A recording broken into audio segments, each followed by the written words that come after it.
Magandang araw sa inyo mga katokers at mga kababayan. Narito na naman po ako para magbigay sa inyo ng kaunting kaalaman sa inyo mula sa inyong abang lingkod.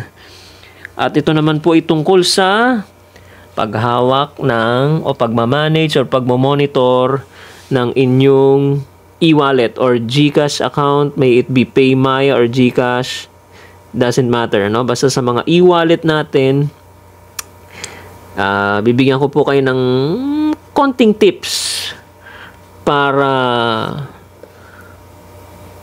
ma-monitor po ninyo yung inyong cash flow o yung daloy ng inyong pera or salapi na inilalagay nyo po sa inyong mga e-wallets. At the same time, tuturuan din po tayo nitong paraan na ito para makontrol natin ang ating mga sarili, ang ating mga isipan, okay? Na hindi bumili ng mga non-essentials. Okay?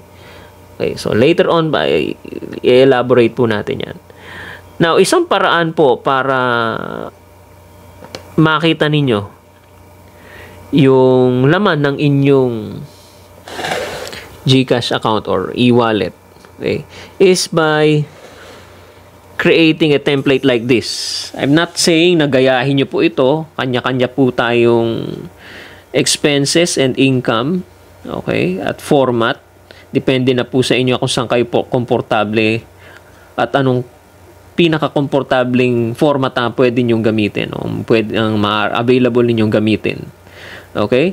Pero sa akin po, okay, ito ang aking ito yung nilalaman ng aking what do you call this? Template. Okay? For the monitoring of the money that is being spent, money that is going inside or yung pumapasok sa ating GCash or sa e-wallet. Okay?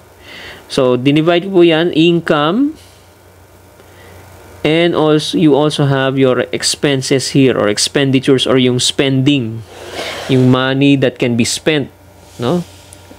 And I call the items here, ito. Yan, yung mga sub-accounts ang tawag ko dyan. Ano? Okay. Importante nating malabelan po yan kasi dyan nyo ipapasok, i-entry, isusulat, itatype yung pong mga amounts. Okay. Now, saan po manggagaling yung mga amounts? Before you cash in some money into your e-wallet, kuha muna po kayo ng scratch paper or papel, maliit na papel or karton. Okay? Doon nyo po ilagay yung mga sub-accounts na lalagyan nyo ng salapi, paglalaanan nyo ng pera, okay, with the corresponding amount. Okay? Listahan po siya din, total. Okay? Later on, magagamit nyo po yan, yung papel na yan, para ma-plot nyo rito sa Excel file po natin. Okay? So, itong mga sub-accounts na nandito, galing po ito sa isang sulat kamay na budgeting. The usual, the traditional budgeting. Okay? Nilagay lang po natin dito sa Excel file, yung mga sub-accounts. Okay? Alright. So for example, okay, nag-cash in po kayo ng, ito example lang po ito, no? Lalagyan lang po natin ng amount. So, 32,000 pagpalagay natin.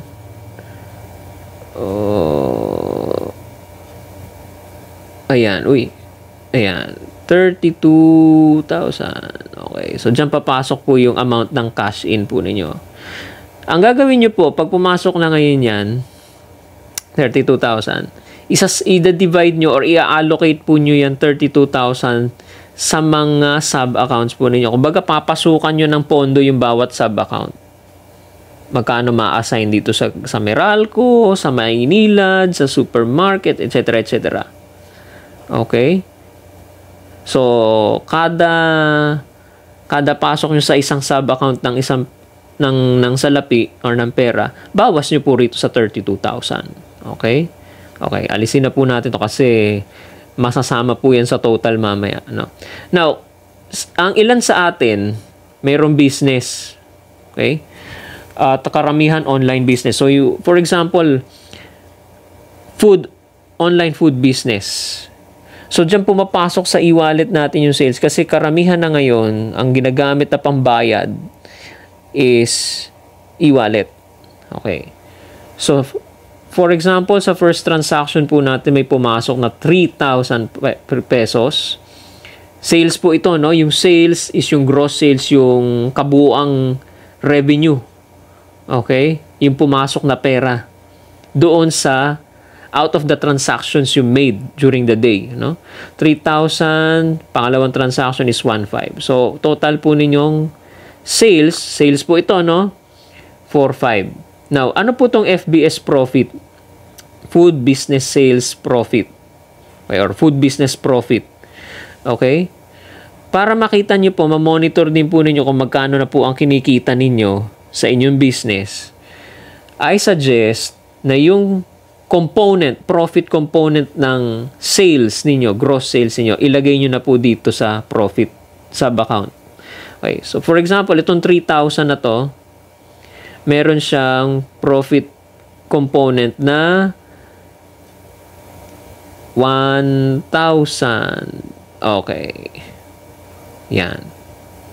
At itong 1,500 na gross sales mo, meron siyang component na profit na 500.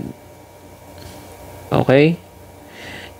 Since part siya, yung profit, part siya nung gross sales kanina, ibabawas mo na ngayon siya. So, 3,000 minus 1,000 is, so itong 3,000 na ito magiging 2,000 na lang po.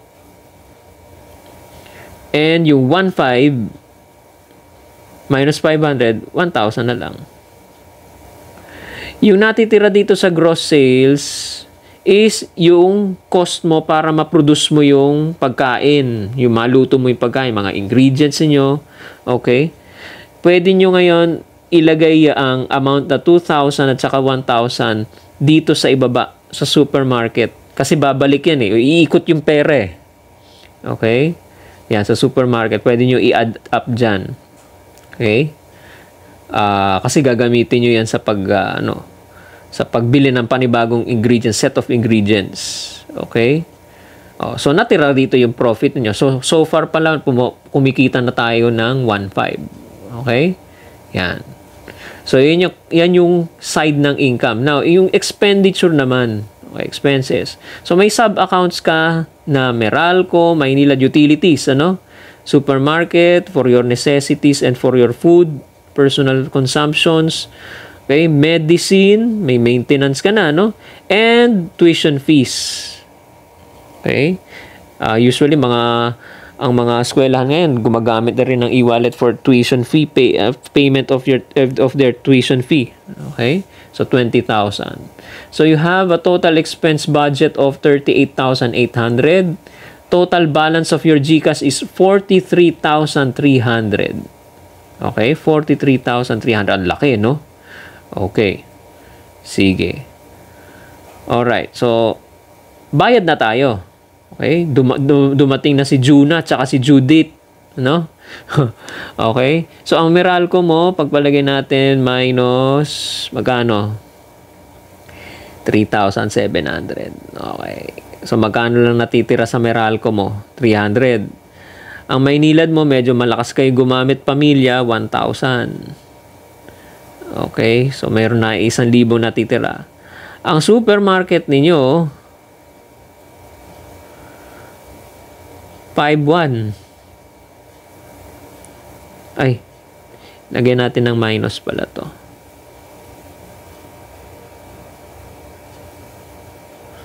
Hindi dyan. Dito. Yan. Minus 5,100. Magkano natira? 200 na lang. 7,500 medicines. Bumili ka ng gamot.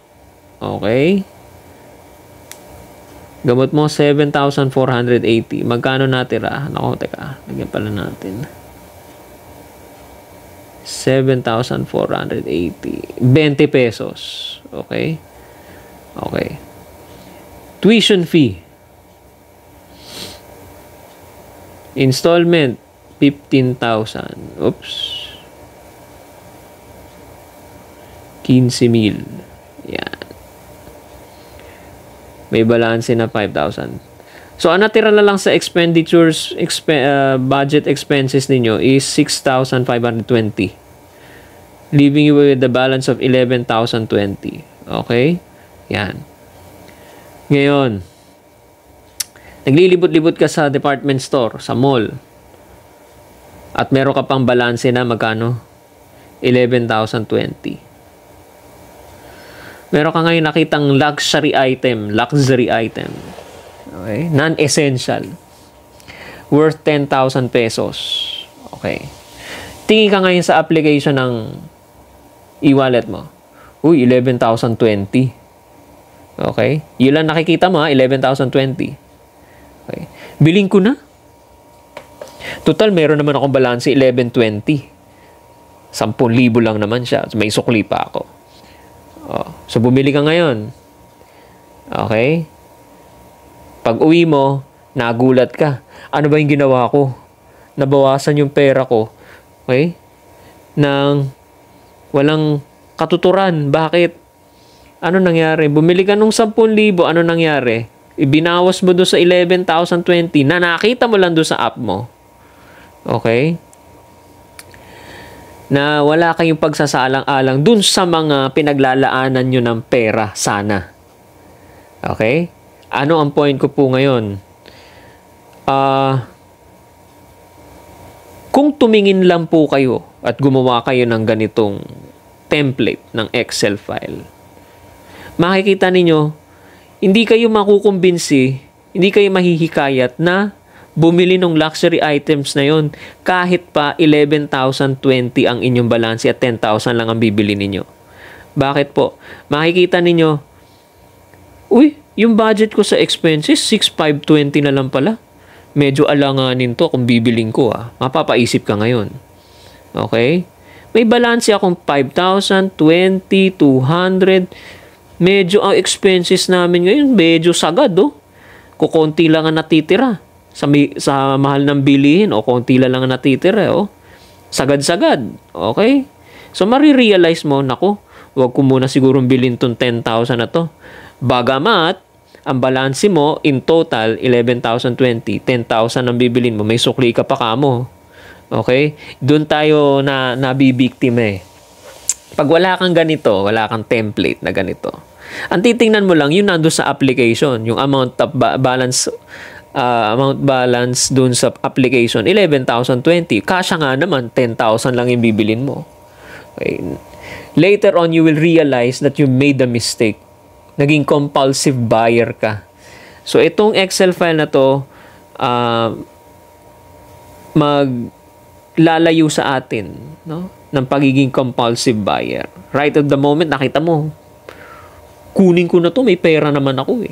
Not knowing, ibinabawas mo na pala sa medicines mo, sa tuition. Okay? O, ito. Sige. Pagpalagay natin, hindi ka pa nagbabayad ng tuition. Okay, 20 million, ano? So, ayan. So, meron kang balance na 26,020. Okay. Nakita mo ngayon itong 15,000 na luxury item gusto mong bilhin. Okay? Ang balance ko naman, 26,020. 15,000 lang naman to. Sige, okay. Bayad. San mo ngayon ibinawas? Doon sa 2620? Oo, 2620. Pero, saan mo actually talaga ibinawas? Anong sub-account? Saan pwede? Ayan, saan po ibabawas mo doon sa tuition fee ng anak mo? Okay? Bawas yun . Saan mo sub-account ibabawas yun? Nare-realize na po sana natin kung saan tayo nagkakamali minsan. Yun yung psychology behind that. Okay? What we see is yung balance lang.